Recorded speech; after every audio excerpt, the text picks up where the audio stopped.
Um, it so happened that despite being very, very academic, I didn't enter a PhD program.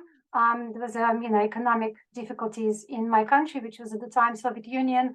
So it was 1992. It was the collapse of the Soviet Union. Funding for any research institutions or anything like that was basically collapsing, and things were very hectic. So I didn't go to do a PhD. Instead, I chose to start working. I worked as a part-time kind of research assistant in the psychology department, actually just helping students with computations again. So it was, the kind of a computing labs and things like that when they did their stats. But then I also had a baby, so I was a young mom. It was just super, super busy, and needed money. So I also worked various bases with consultancy firms, and they did psychological assessment. So I started helping them, and eventually I got into SHL, which is, I don't know if you know of SHL, it's one of the largest world providers in the areas of management consulting and people measurement and talent measurement, talent assessment, selection, all of that kind of areas in organizational psychology. So it's actually the largest, I think, one of the largest employers of organizational psychologists here in the UK. And that was amazing experience. So I ran projects, very exciting projects, such as occupational personality questionnaire redevelopment using item response theory, all sorts of test translation and adaptation projects with many, many international offices. So it was a really, really exciting and very vibrant organization and very interesting job because I did so many different things.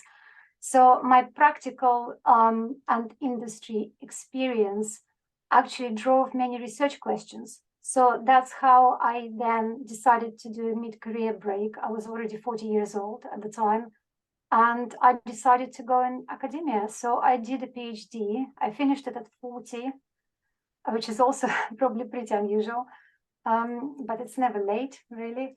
Right. So I think it's never late. But that's the kind of the real world questions always inform my research. I can't help it. I always think of the things which are practical and needed and useful rather than just some abstract questions.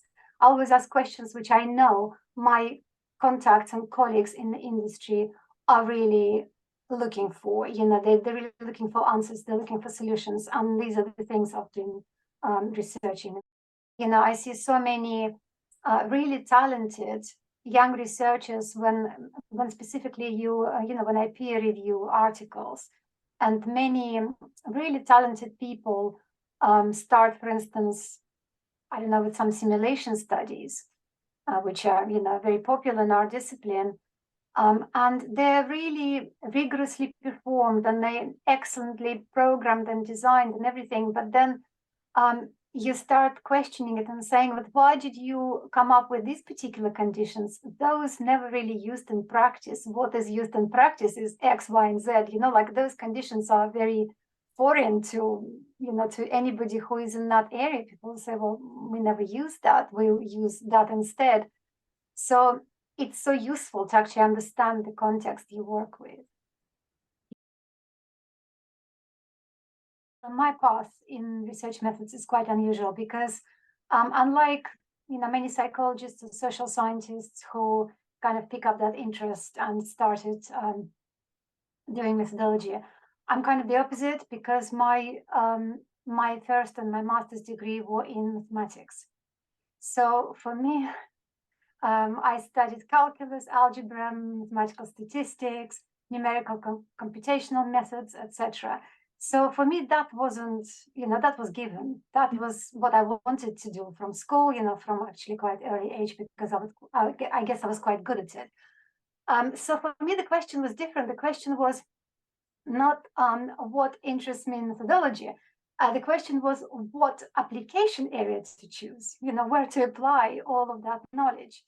So what happened was I was just through some accident, I met a PhD student in my department in mathematics who was working with psychologists at the time and just writing some algorithms for them just to help with, actually it was cluster analysis at the time. It was psychometric, so the applications was purely psychometric and individual differences, measurement of individual differences. And I just found that so fascinating. And I asked that friend to introduce me to these people, so he did.